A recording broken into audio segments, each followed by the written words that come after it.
Welcome back to Count Me In, IMA's podcast about all things affecting the accounting and finance world. This is your host, Adam Larson, and I'm pleased to bring you episode 162 of our series with featured guest James Petrossi.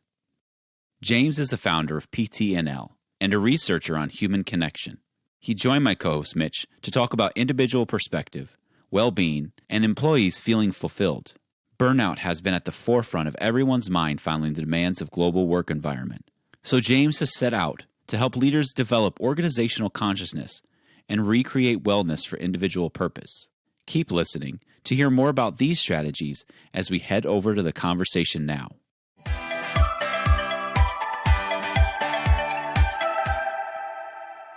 So, James, there's been a lot of talk about the workforce across all industries in recent times. So, from your perspective, I'd like to kick things off today with asking you, why are so many employees feeling unfulfilled and why are they choosing to resign at this time? Yeah, we're definitely facing a really challenging time and one extremely unique to evolutionary history and one to really embrace, accept, and learn from. And I think there's three main reasons that employees are feeling that unfulfillment right now. The first is really the inability to cope with change. We've been going through so many changes over the past couple of years and living in a state of uncertainty, especially as it relates to our job. One, when the pandemic first hits, we're in a state of survival, anything to keep our job. Then we're adapting to technology, Zoom calls, being out of the office, changing landscapes, having kids at home. Then all of a sudden there's a bright light and it looks like we're going back to the office and we're preparing ourselves for that. But our children aren't necessarily prepared to go back to school. So we've been navigating change in so many different aspects of our life, and our brains rely on habits. And it's through habit formations and repetitive actions that neuron chains develop in our brain, and we start to do things unconsciously. If you remember the time when you did commute to work, when you were either going there or going home, you sort of got lost in the commute. You weren't thinking about how to navigate to the office or the routine about stopping to get your coffee. Those all become unconscious behaviors. So as we continue to splinter those neuron chains and try to develop new ones, it really makes us feel lonely, disconnected, searching to find peace. So that's been a really big challenge, is just navigating change, making people feel unfulfilled and just comfortable in how they're navigating life holistically.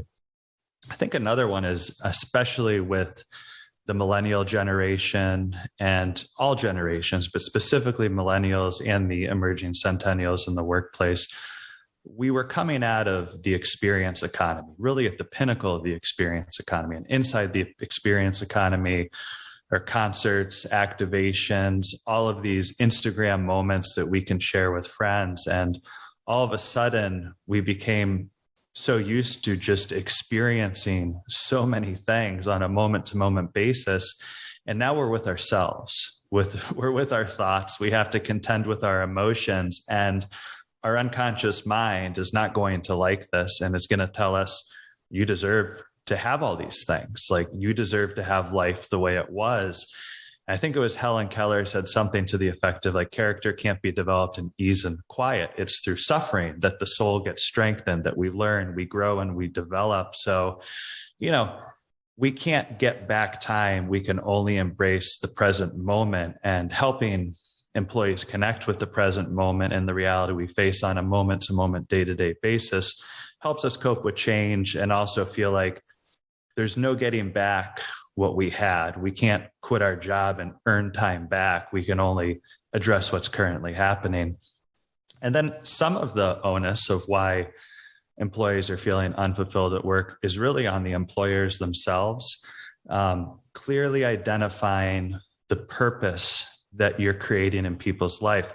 Just because we might not feel like we're contributing to a higher purpose on a day-to-day basis, because not all work is infused with meaning, but it's the small actions, the things that we learn from, the trying relationships that we have, the way we connect with our teams, the problems that we solve.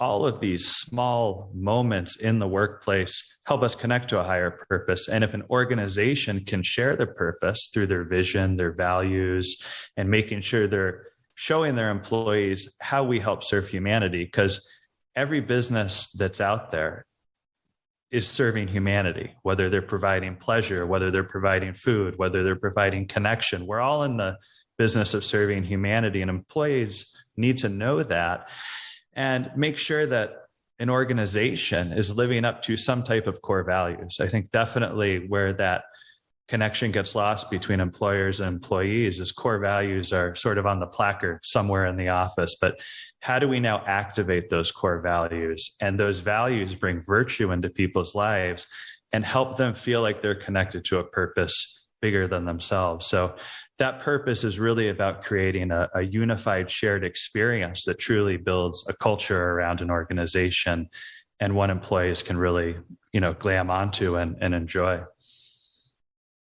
So you touched on many things that I can personally relate to over the last year and a half. We're recording this end of calendar year 21. And a lot of the things that you mentioned are certainly relatable, having kids around when you're trying to work on Teams calls, and even the idea of commuting again.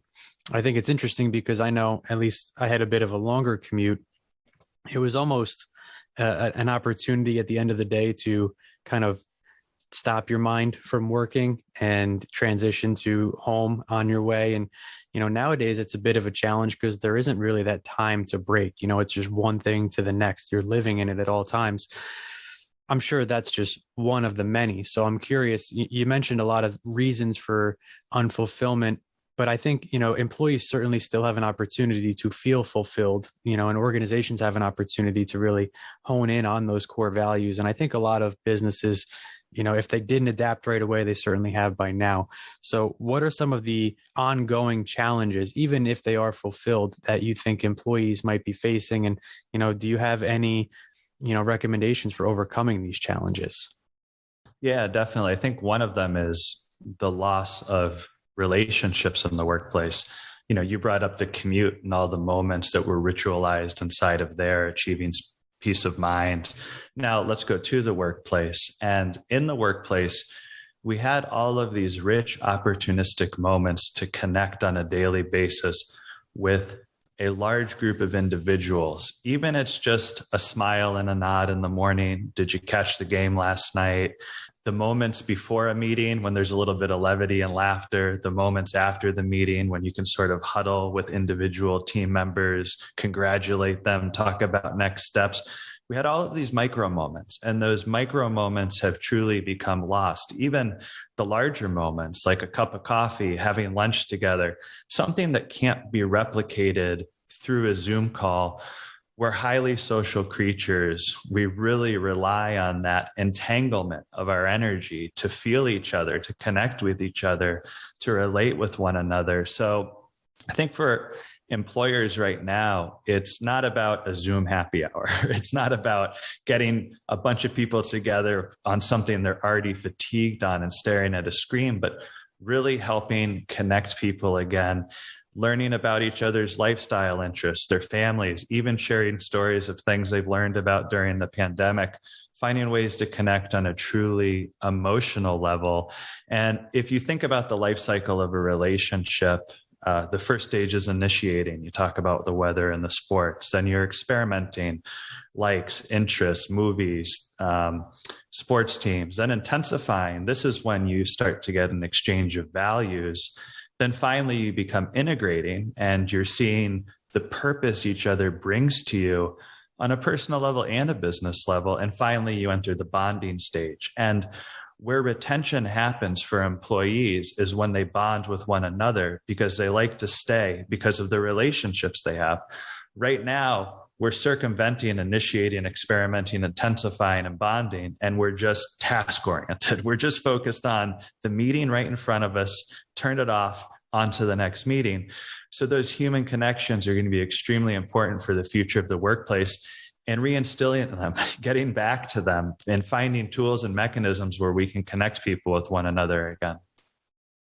Now, I'm sure there are plenty of reasons that these challenges, have almost augmented, aside from just the virtual limitations of relationship building.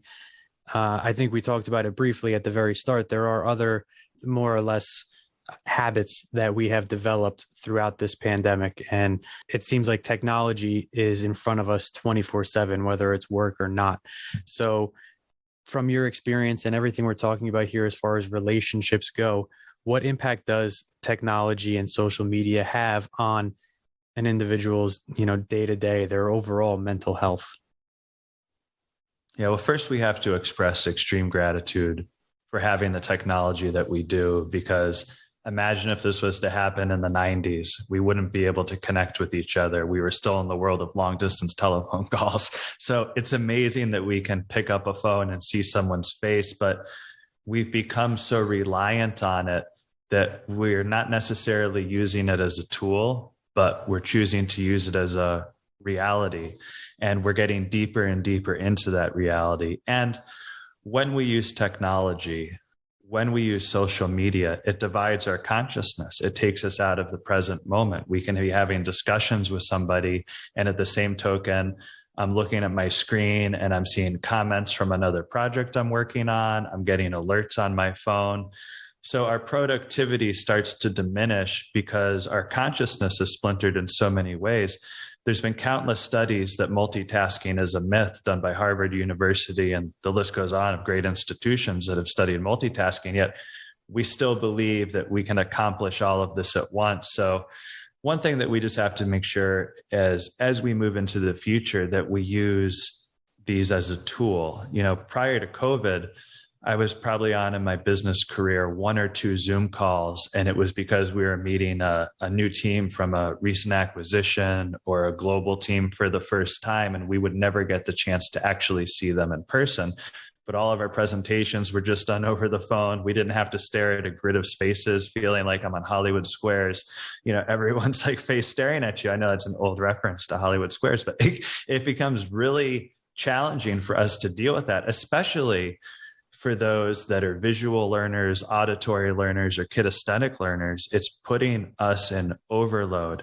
So as employers look into the future, it's really finding purpose in those tools. Are you expected to have Slack open while you're presenting? It's probably not a good idea. It's probably a good idea to let someone direct their consciousness to their presentation, not have a little messages about what they should or shouldn't be saying popping up, because that should be done in rehearsal.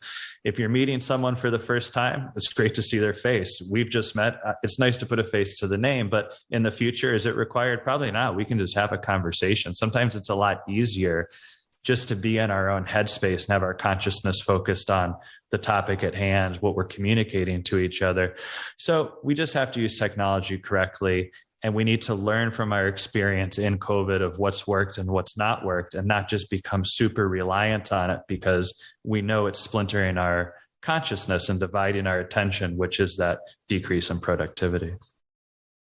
Yeah, it's really interesting because besides the, personal reliance on technology, I think a lot of businesses and, individual teams are really stressing the different values that technology does offer, even in the workplace. I know you mentioned Slack briefly, and there are a ton of other applications, software tools that can be used. So, I'll get your perspective if you want to share it from the business perspective or the personal perspective. When does technology actually help us? We talked, it could split our consciousness sometimes, and maybe that takes away from work and it can hurt us. But like I said, I think there are positive uses of it as well. So would you care to share anything on that side of the coin? Yeah, definitely. I think it's when communicating at a distance, connecting for the first time, or having one-to-one conversations that really warrant face-to-face. We see this in 360 reviews, providing feedback, coaching mechanisms. Those are extremely important. When it hurts us is when it's used for everything possible, everything in the kitchen sink all at once, really focusing on what is this tool for? Think about technology as a toolbox.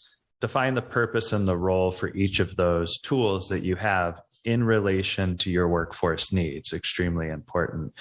And I feel like the time it hurts us the most is when we rely on it to run our lives. And this is in work and in just life. You don't need to enter what you just ate into an app to know if it was healthy. I mean, it's healthy. If you ate an ice cream, you're not going to be able to have another unhealthy meal for dinner. We don't need to rely on technology to do things for us that we consciously already know. Those mechanisms give us dopamine triggers. All of those alerts give us rushes in our brain. So every time you get an alert, an email, a ding, it's sending a reward signal in your brain. And that's why we're so addicted to social media. That's why we're so addicted to technology, is because we're used to it running our lives. The fact that we pick up our phone on average 100 times a day is a little bit alarming.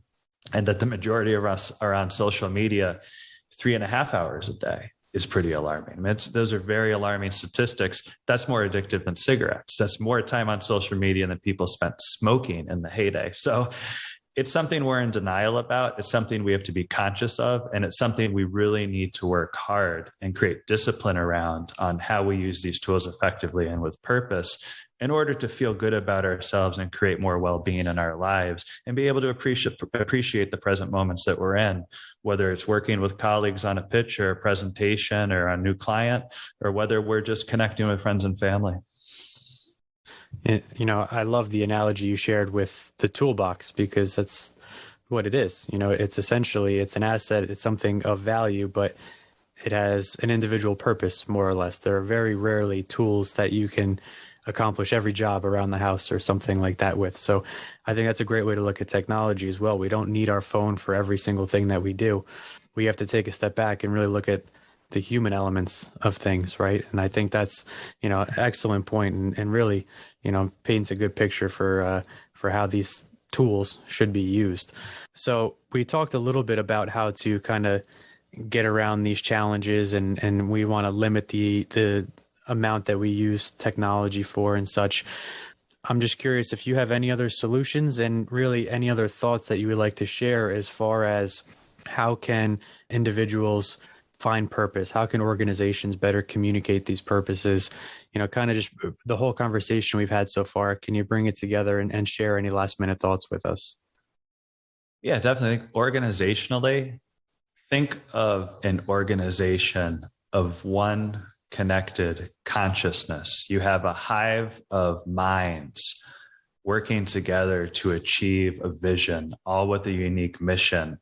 And what makes them want to go on that mission is the values that you have. So holding all of that together should be your mantra, your belief system, where you're directing everyone's consciousness to, the greater good, how you're serving humanity, what you're doing to make this world a better place, because the organizations that don't do that in the future will become obsolete to those that do. Employees want to work for a company for more than 1.5 years, 2 years. They don't want to have a revolving door, especially the generation that's entering the workplace right now, all of the centennials, Gen Z. But they need to learn not just where the consciousness of an organization is directed, but how to connect with the other minds within that organization. So whether you start instilling some tried and true methods like personality tests, having people in the team learn about each other, their likes, their interests, their passions, connecting them. Unity is the key. It's not dividing your organization. It's unifying them. And unification is the beginning of diversity programming. You can't separate people. You have to unite them first, and then celebrate their differences, what each group brings to the table. I think for organizations, one of the traps is often plugging the holes on culture. And organizational wellness is somewhat of a new term, but it's become very reliant on something like a meditation app or an exercise class passes. And those only plug the holes of organizational consciousness. And what you really need to focus is teaching people about themselves, how to navigate change, how to feel good about yourself, how to accept other people, the thoughts that are generated from your mind, where are they coming from? We need to create programming within organizations that truly helps increase the mental health and self-awareness of an organization to make that united consciousness shine really bright and achieve the goals at hand. And then I think finally, just making sure for people and employees that are working for companies, learn to self-regulate your tech use, uncover areas that you seek to grow and develop. You have to set goals for yourself. Share those self-improvement goals holistically, whether they're talent development goals, career goals, financial goals, physical goals, social goals, with your boss, and show how you're looking to grow, what you want to achieve, and take time truly to connect with yourself and create a vision for where you want to be in the future. And the more you share that vision with others, the more you'll gain internal support and the more success you'll have growing within an organization, rather than feeling like you're defeated, deflated, and fighting an uphill battle just to find peace and joy at work. And work is the place where we find purpose in life. That's what's so beautiful about work. We choose a passion that's right for us. Those passions shift and evolve and change over time, but work is the place that we find purpose. So it's something truly to harness the potential of and enjoy as we're on this journey of life. This has been Count Me In, IMA's podcast, providing you with the latest perspectives of thought leaders from the accounting and finance profession. If you like what you heard and you'd like to be counted in for more relevant accounting and finance education, visit IMA's website at www.imanet.org.